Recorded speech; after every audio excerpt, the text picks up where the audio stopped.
The text came in while I was helping a customer choose a dress at my boutique. I'm leaving you. I'm moving to Miami with my 20-year-old girlfriend. I've already drained the joint account. Bye. My fingers didn't tremble as I read it. My voice stayed steady as I complimented Mrs. Collins on her choice. The only sign that my husband of 12 years had just torched our marriage through a message was the slight tightening of my jaw. When Mrs. Collins left, her purchase wrapped in our signature black paper, I finally typed a simple reply, "Good luck." My name is Julia, I'm 38, and that morning I received the coldest goodbye a wife could imagine. While Daniel was probably smirking over his dramatic exit, picturing me weeping in the stockroom, I was quietly locking up my boutique for the night. The red flags had been waving for months. Late nights that never matched his paycheck. Sudden secrecy with his phone. The endless hours at the gym. The flashy new clothes. The desperate attempt to rewind his age. 3 months earlier, I had discovered a dinner receipt for two at a fancy restaurant on a night he swore he was working late. That same evening, I opened an account at a different bank and began moving my personal savings. So when Daniel suggested combining all our finances to keep things simple, I had agreed with a smile while making sure the joint account only held just enough deposits to keep him convinced. 2 months worth no more.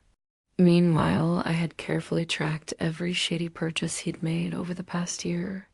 My phone buzzed again. Don't waste time begging. Sophie and I are leaving tomorrow. I'll send for my things later.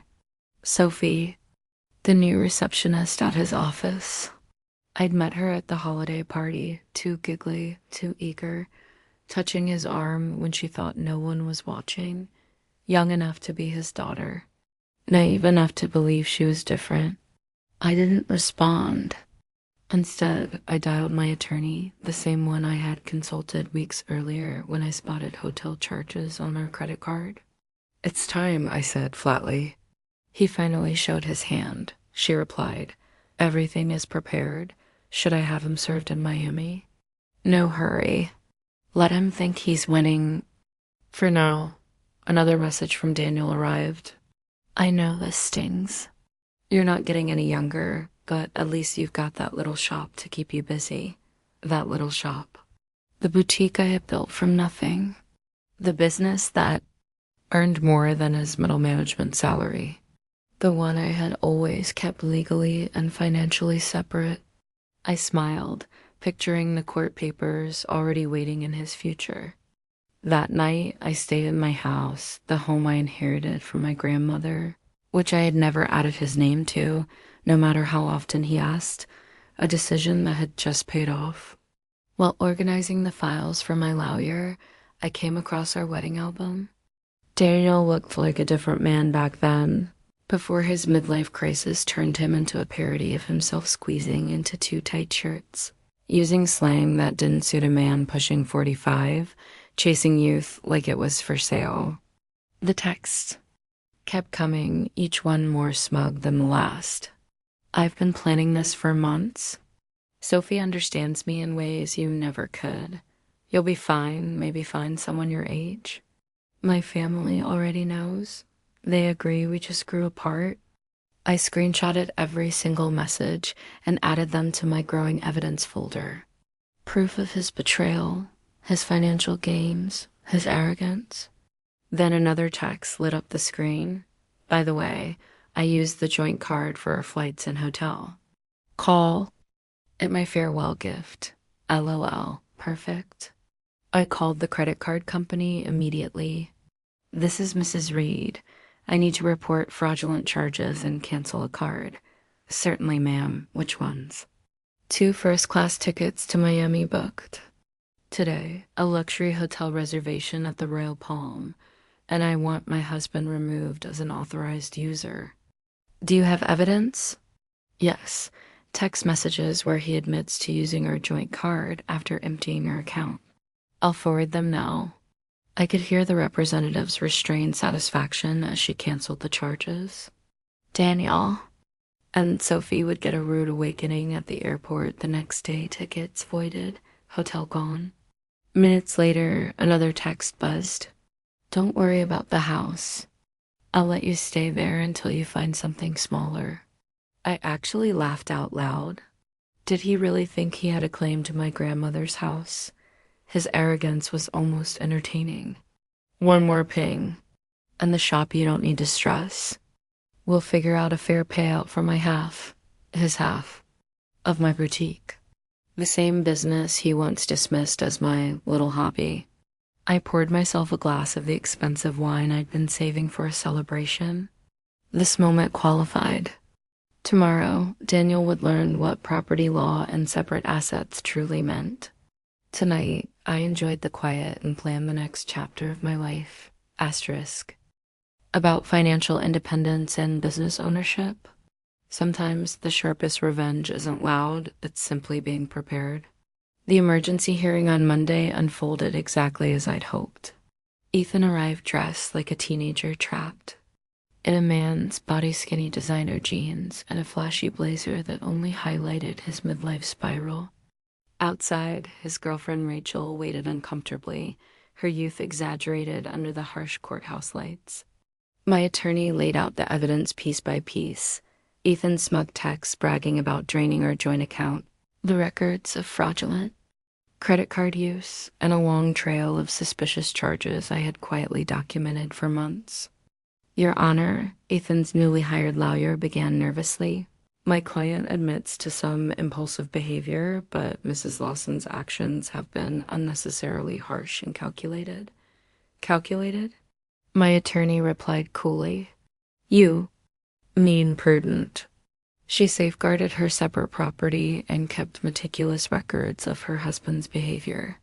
That isn't cruelty, it's good business. The judge examined my files carefully. The deed showing the house was solely in my name. The incorporation documents for the boutique, and clear evidence that my business and personal finances had never been mixed.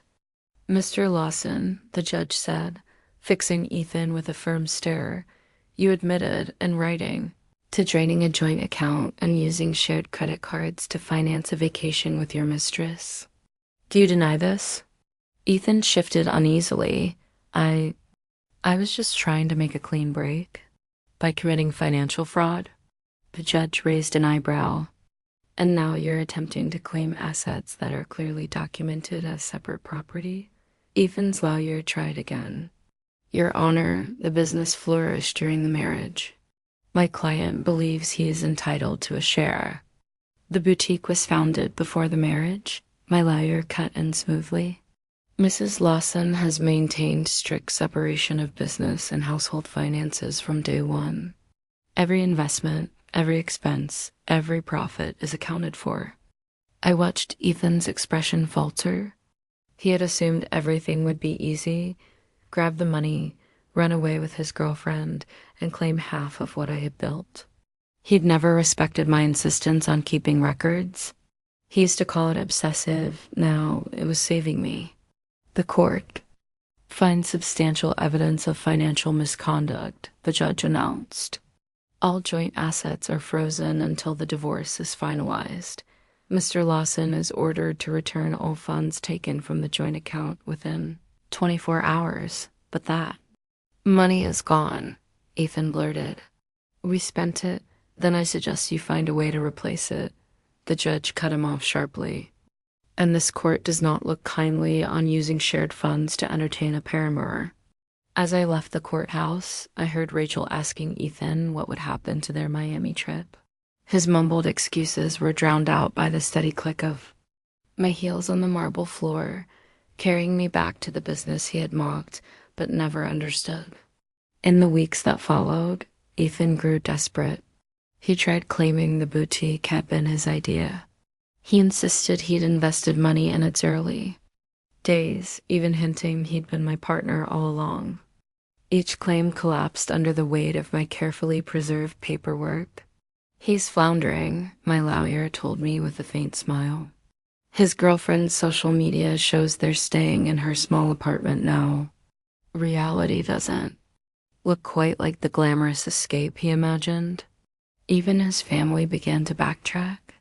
His sister admitted quietly, "He told us you were cold and controlling, that he needed freedom." But then we saw the texts. The bragging, the way he mocked you. That's not the brother I thought I knew. His mother called again too, this time with a voice full of tears. The things he said about your age, about replacing you. I raised him better than that.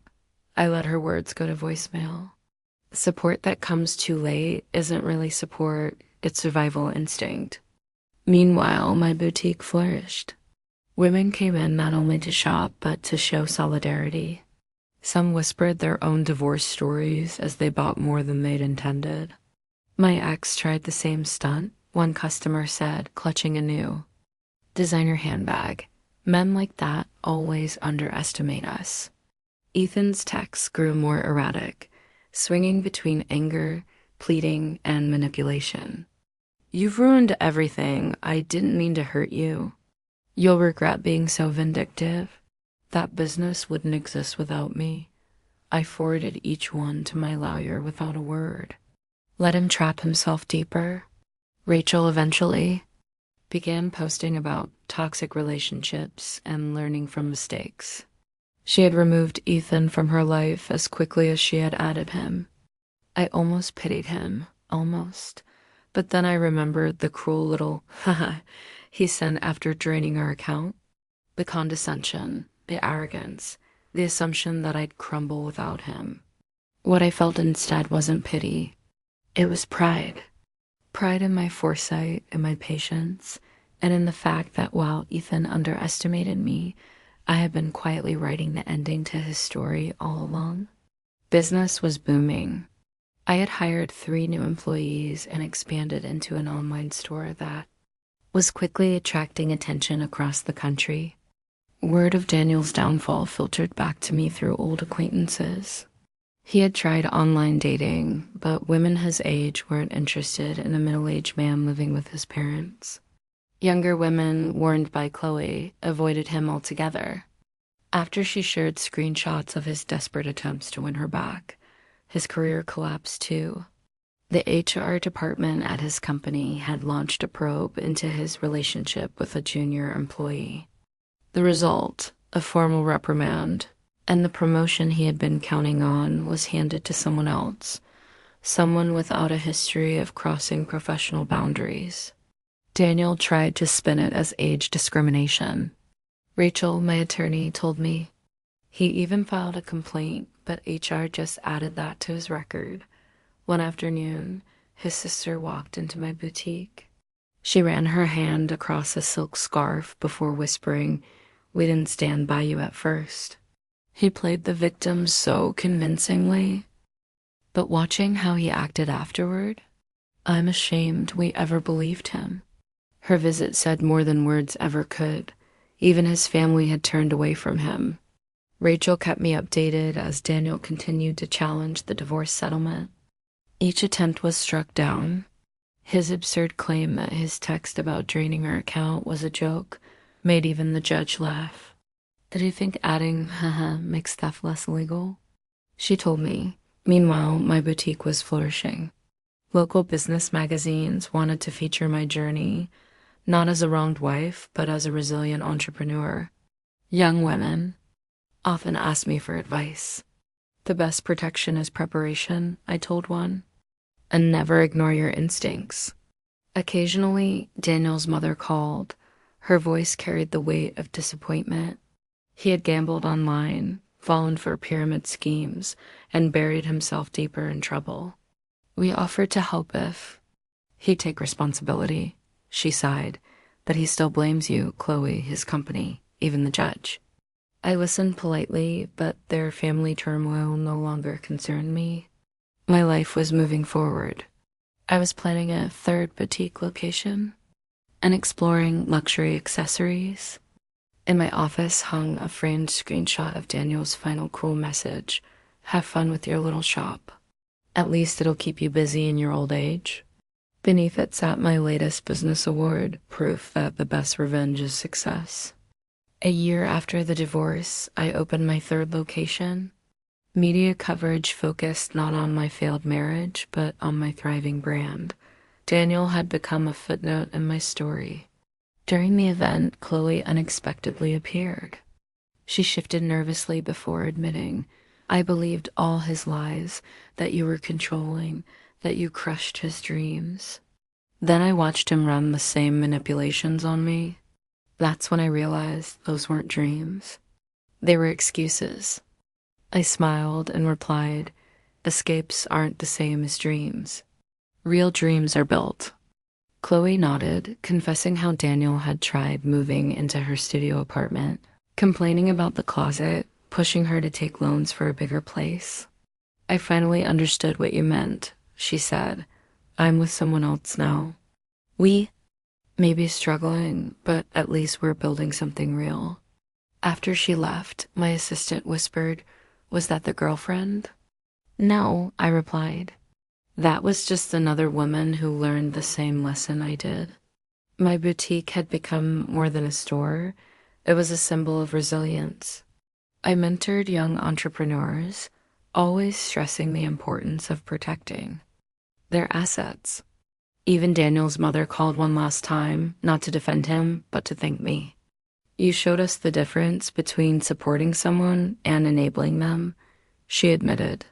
As I reviewed plans for a fourth location, I realized Daniel's betrayal hadn't broken me. It had sharpened me. He wanted to trade me in for a younger model and take half of everything I built. Instead, he pushed me to become stronger. 2 years after his cruel text, I was invited to speak at a women's business conference. The topic wasn't divorce or betrayal. It was growth, strategy, and success. I told the audience, protection isn't paranoia. It's preparation. By then, my boutique chain had grown to 5 stores. The little shop Daniel once mocked now employed 30 people and had been featured in national magazines. Through mutual contacts, I heard he was renting a small apartment above a garage, working a lower-paying job after being downsized. His dating profile still read, "Young," at heart, with a photo years out of date. Ironically, Chloe had become one of my regular clients. She'd started her own consulting business and once told me, "You inspired me to build something lasting instead of falling for empty promises." In my office, I kept Daniel's text framed, not as a wound, but as proof of how far I'd risen. Beside it hung a plaque with the words, "Success is the best revenge." At the 5-year anniversary of my original boutique, I addressed employees and customers. My single shop had grown into a flagship store of a thriving empire. Daniel's mother, uninvited, attended quietly. Later, she approached me and whispered, "He still talks about what he lost. But the truth is, he threw it all away himself." I thought of that text, of how he had underestimated me, expecting me to crumble. Instead, each boutique I built stood as proof that I had grown wiser, stronger, unstoppable. His message had never been an ending. It was the beginning, not just for me, but for every woman who would hear my story and realize she deserved better than someone else's excuses. Asterisk.